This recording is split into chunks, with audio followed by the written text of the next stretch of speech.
Welcome back to the Real News Network. I'm Paul Jay, and we're continuing our discussion about Saudi Arabia, what's at stake for it in the current conflict in the Middle East. And now joining us again from London is Madawi al-Rasheed. She's a visiting professor at the Middle East Center at the London School of Economics and Political Science. Thanks for joining us again, Madawi. Thank you. So we were talking about Yemen, we're talking about the sort of bigger picture of Saudi Arabia trying to become the leader of the Sunni world, and that's important for them, particularly domestically, to be able to present themselves as having that strength. In the context of all of that, what does the current price of oil mean for Saudi Arabia? I mean, a lot of people thought the Saudis helped facilitate such a low price of oil. I don't think they created the whole situation, but they saw oil prices coming down, partly through supply and demand equations, but they exacerbated it by not reducing their own production and not allowing OPEC to pull back on production, and thus helped oil go down maybe further than it would have otherwise. Given all of that, how's the low price of oil affecting Saudi Arabia? It's certainly screwing Russia and Nigeria and Venezuela and some other places. Yes, Saudi Arabia's policy on oil, especially recently in the context of the OPEC meetings, became very clear that they wanted to maintain their market share regardless of the price of oil. And they kept pouring oil into markets without any kind of anticipation of how this is going to affect the price. Saudi Arabia, in a way, is luckier than other oil-producing countries in the region, for example, Iran and Venezuela, because they have a lot of reserves of cash that they have accumulated over the past years, and therefore they could maintain their sort of income at least in the short term. But in the long term, there is a problem. And in a way, we talk about the Sunni-Shia rivalry, Saudi Arabia and Iran, as if this is only a conflict that could be explained only in terms of ideological factors. But the bottom line is also a conflict about oil. Saudi Arabia wants to make sure that it remains the main producer in the Arab world, and it is at the moment. But it does not want to see neither Iraqi oil nor Iranian oil coming to the market. And in the context of reaching an agreement over Iran's nuclear program, in the discussion between the United States and the P+5+1, Saudi Arabia is worried about lifting the sanctions on Iran, which means that there is more oil from Iran coming to the market. It will depress probably the prices even more, but Saudi Arabia is determined to make that difficult. And it keeps pouring oil. At the same time, it didn't anticipate the low demand. There is another factor to this. Saudi Arabia was very, very worried about shale oil, especially in the United States.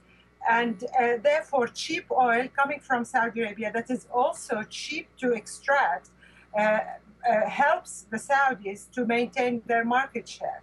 They do not want to see any other oil in the region coming to the market because simply they will lose that market share. So there's also a lot of analysts who said, well, this is a market forces issue, a competitive issue, also a geopolitical issue, that the Saudis were quite happy and perhaps in connivance with the United States government to, number one, as I said, screw up the Russian economy, and screw up the Iranian economy. And the Saudis certainly have no love for Russia, given the support for Assad and how much Russia played in keeping Assad in power and thwarting the Saudi objective there. And of course, screwing the Iranian economy is good geopolitically for the Saudis. How much do you think that was a factor?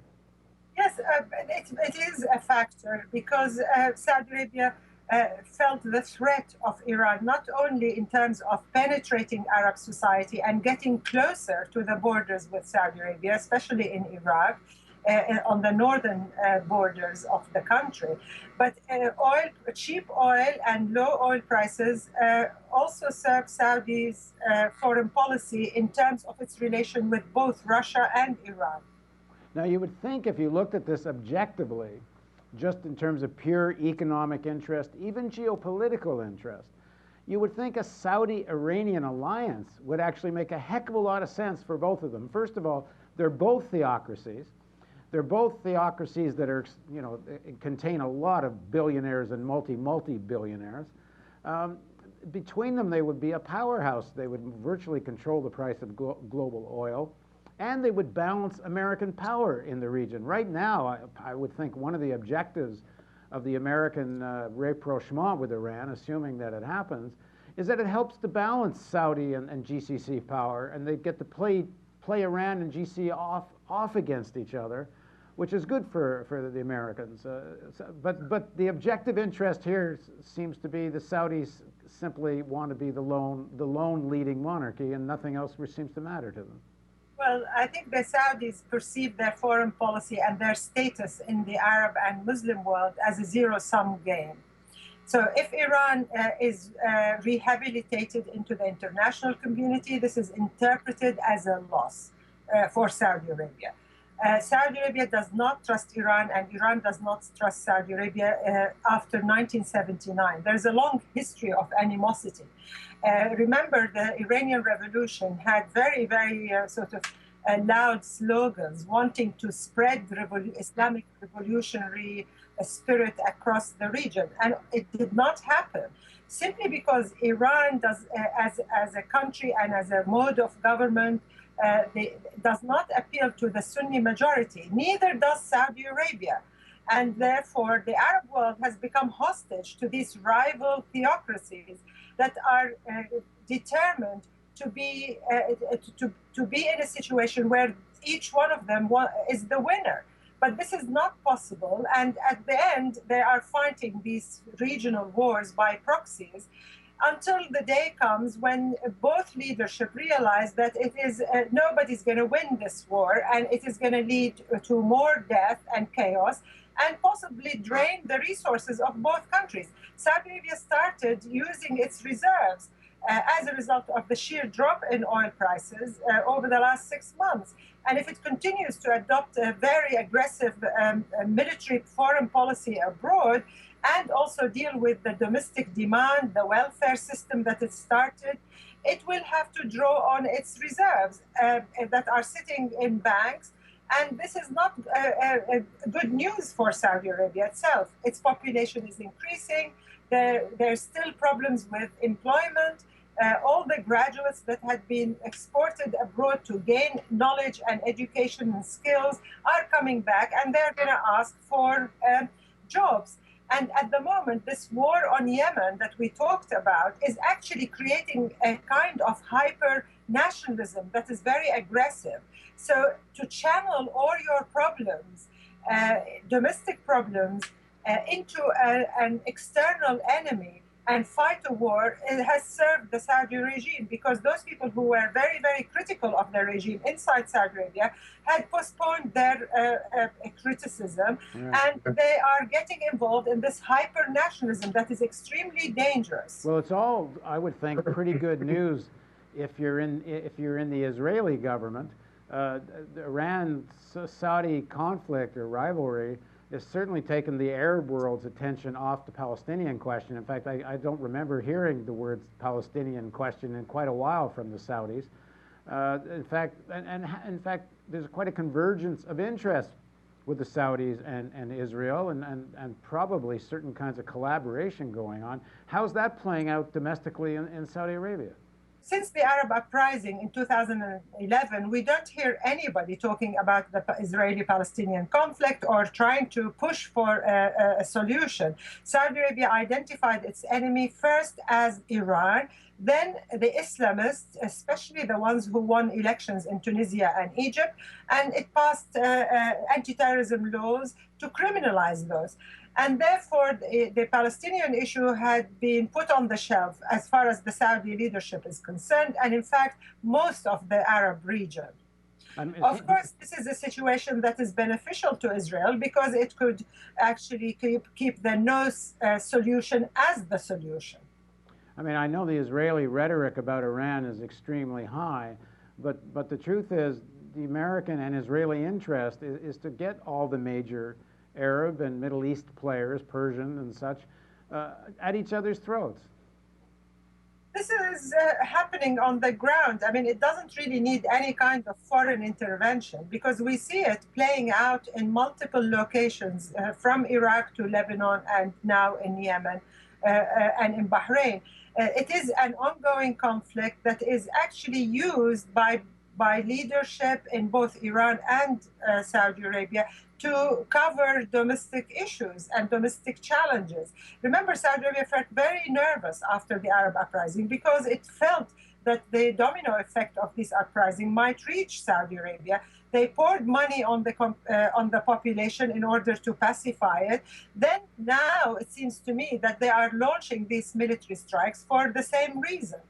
Now, one thing I've never really understood, why don't they pour more money? For example, why didn't they pour money into Yemen, including the Houthis? Why didn't they improve their standard of living? Same thing with the Shia in Saudi Arabia.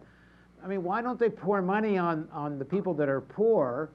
And wouldn't that help their cause more than the kind of repression that's leading to these kinds of rebellions? Well, in Yemen, Saudi Arabia had poured a lot of money. But as I mentioned, it is not really about identifying particular leaders in Yemen. It is about creating infrastructure. That strategy of identifying tribal leaders or ex-presidents and pouring money on them has backfired because those exercise their agency.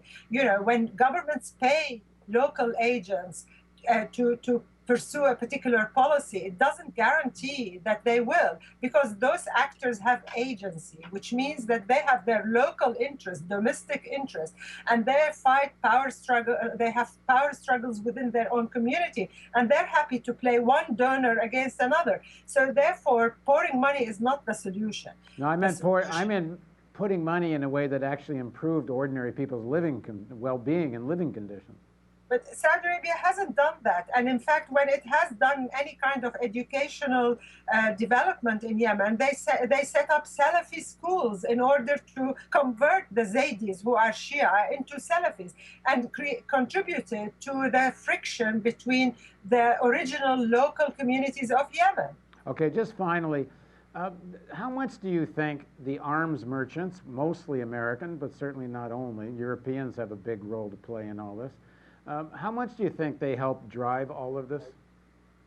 Well, absolutely. Oil and arms are the drivers for this kind of conflict that is going on for several years now. Without oil, you wouldn't be able to buy weapons. And without American and European and Chinese and Russian and others willing to sell these arms to make local economies in Europe and in the US more vibrant, because let's face it, the old democracies, the old Europe and the United States now have only arms, and you only need one deal that is worth millions of dollars to sustain an industry that is struggling in a time of economic uncertainty.